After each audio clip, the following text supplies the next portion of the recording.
Scarlett Blade. Hello, ladies and gentlemen, and welcome to Silent Night, Memoirs of a Royal Guard, Chapter 31. I stretched behind my desk. It had been a long day, and there was still a significant stack of guard profiles on my desk. Each one hoped to fill a now vacant spot in Radiant Orchid's squad following Iridescence's promotion. I'd finally narrowed it down to a short list that had only eaten up half the day. Miley was the other half. She had managed to trip, knock over a statue, and as a result create a pony-sized hole in one of the palace walls. It was her biggest mishap thus far, except that it wasn't. When the facility's ponies came to patch the damage, one of them noted that some sort of mites had been aggressively burrowing in and eating the local support beams. Had there been no hole, facilities would not have seen the damage. I was told that the floor could have given way into the office below at any time, should sufficient weight be applied to it. It wasn't abundantly clear on whether I should kite Miley or reward her or just sweep it under the rug like usual. It was also getting late. The sun had been down for an hour or so, and I was about ready to leave. Tomorrow, Miley. I closed the file and headed for the door. There was a knock on said door, and it opened suddenly. It missed my nose by half a hoof's length. "Oh, Sergeant, I'm so terribly sorry," Lavender exclaimed. "No harm done. What can I do for you?" "Princess Luna is asking for you, and she is in a mood." My eyes twitched. A mood? She is never in a mood. What sort of mood? Lavender shifted. "If I didn't know better, I'd say sad. She has us stationed outside her chambers. I'd have gone to Sergeant Orchid, but the princess asked for you specifically."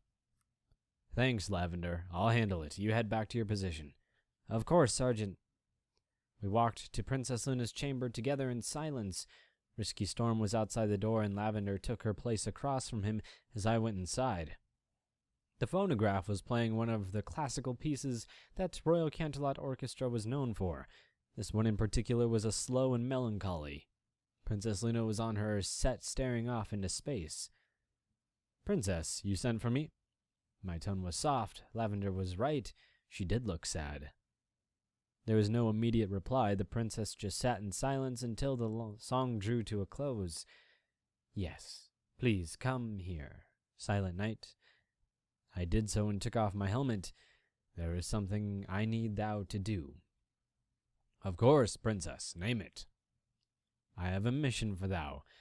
There is somewhere I want thou to go," she said as she looked intently at my face. It was unnerving. "A mission? Have you discussed it with the captain?" The princess shook her head. "No, it is a mission for me, not the royal guard." Most ponies assume that the princess can order a royal guard to do whatever she likes. That isn't actually the case. We have policies and procedures to avoid that to make certain royal meddling doesn't result in a systematic failure. The look on Princess Luna's face made me care a whole lot less about those policies. "Okay, but we could tell him of it. I'm sure he'd agree." "He would, but we will not. The mission is between thou and I alone. Can thou do that for me, Silent Night?" It was an awkward position for the princess to put me in, but I wasn't going to disappoint her. "Yes, princess. Can you at least tell me after I am gone that you had to dispatch me?" "Agreed. I need thou to leave as soon as thou can. Fly east towards Philadelphia. There is a mountain range between here and there. Look for the highest peak that parts the clouds. They'll find a cave there. Go into it and report back thy findings." "A cave? What am I looking for, princess?" I asked. She shook her head. "I cannot say for certain, but thou wilt know it when thou finds it. Now, thou will need a tool for this task." Her horn illuminated, and tendrils of blue magic reached out towards me. They swirled over my breastplate for a brief instant and glowed. Then, as if nothing had happened, the magic disappeared. "As long as thou wears thy armor, should thou find thyself in the dark, thou will be able to see." "That is amazing. Forever?" I asked. "No, it only lasts a couple of days, I'm afraid. Now go, as fast as thy wings will carry thou, she said, a hint of urgency in her voice. Yes, princess. I reached for my helmet, and she placed a hoof over mine. When thou arrives at the cave, thou art under no circumstances to enter with thy helmet on. Is that clear? Crystal. The hoof withdrew, and I put my helmet on. I had no idea what I was getting into, but it seemed important. I hurried out to make one stop before leaving Canterlot. It was a stroke of luck. Sunny Day was in her office, still working late. Her door was open, which was typical. I knocked, and she looked up. First Sergeant, come in. I did so. What can I do for Princess Luna's house guard? I need a favor, Lieutenant. Her ears wiggled, and she beamed. Oh, Silent Knight needs a favor. I shook my head. First Sergeant. Drat. Well, what can I do for you, First Sergeant?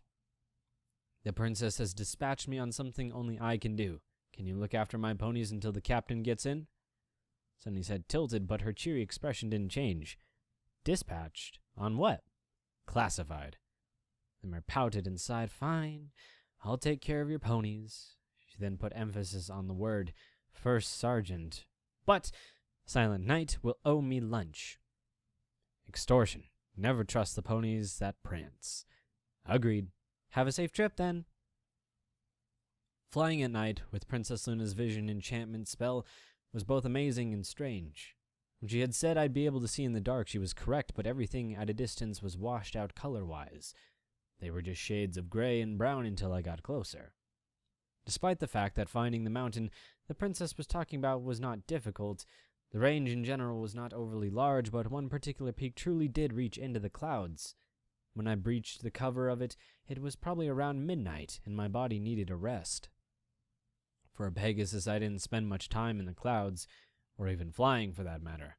I did it just enough to stay in shape, so it was a pleasant treat to fly above the rest of the fluffy set of clouds.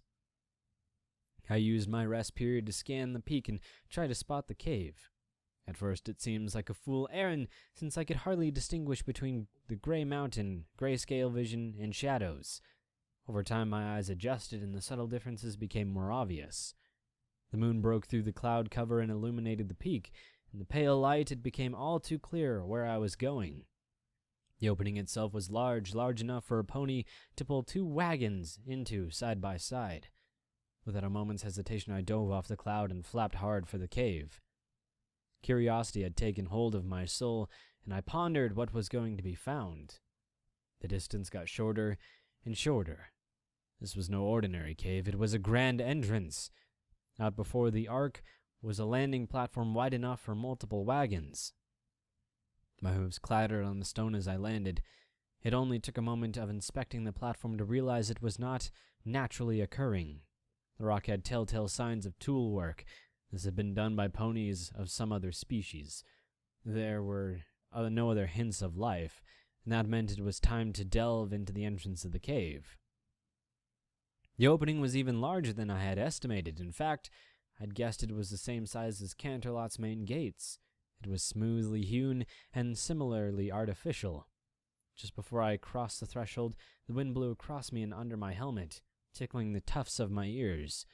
It was a pointed reminder that I took. My helmet would remain outside while I went in.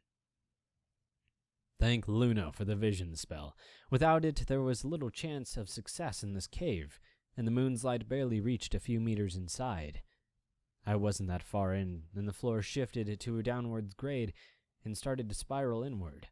The path was leading me deeper into the mountain. The hair on my coat started to stand on end the further I walked.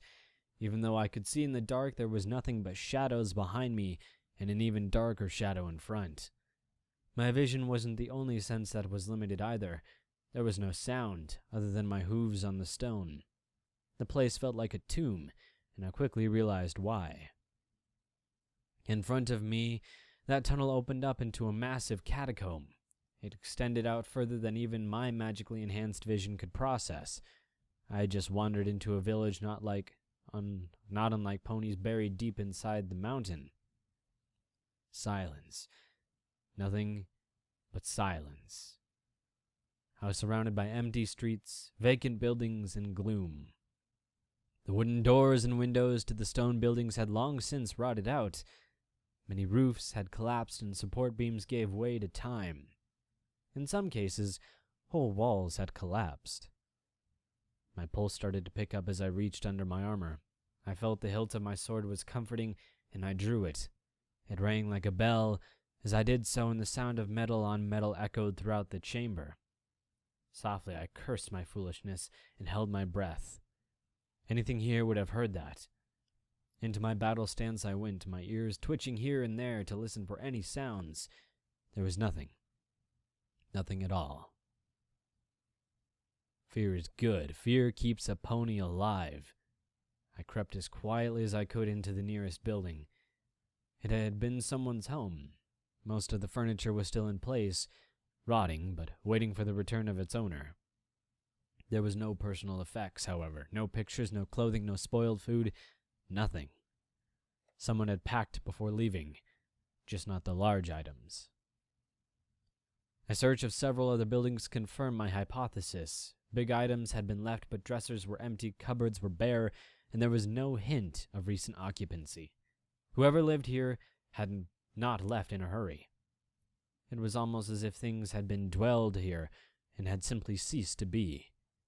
It was unnatural. Either that or scavengers had stripped this place bare over the centuries. Slowly I pushed from the village exterior towards the center. There were shops and stalls to explore on the way. They were all equally adorned or abandoned. Neatly, of course. The denizens of the village were consistent, if nothing else. That was something I was thankful for. I had expected to find this place littered with bones. After clearing one more store, my eyes were drawn to the largest building in the village. It was a small keep that rose to the center above all of the other structures, and I had been avoiding it. I'm not too proud to admit that I was frightened. The whole structure had a dark and foreboding feel to it. Its spires were tall and sharp, with horrific stone creatures emblazoned on the various roof peaks. They were bat-like and had yellow eyes that stared down into the city. At first I thought they were real, but a closer inspection made it clear that they were little more than stone. What sort of creature would decorate with something so frightful? The double front door was still intact, but the left side of the pair was wide open, an inviting trap. It gave me pause. Once again I froze to listen. Any noise would give away an ambusher, a breath or whisper, the shift of a weapon, anything, please. Well then, I hope you guys have had a wunderbar day.